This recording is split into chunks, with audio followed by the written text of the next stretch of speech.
Each either good credit score si loaner or meron na history, then good payer from other bank. So nag-comment si Ma'am Mooney regarding sa ating approval ng ating mga loans. Mapa-cash loan, personal loan, or property or housing loan.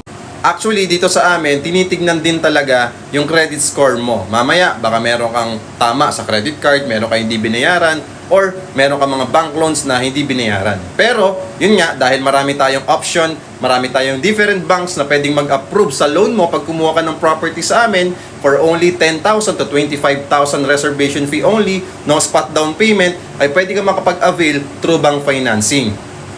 Perfect na perfect ito, lalong-lalo na sa mga credit score, okay, meron magandang credit score, at the same time, good payer, on time magbayad sa kanilang mga existing loan or mga previous loan.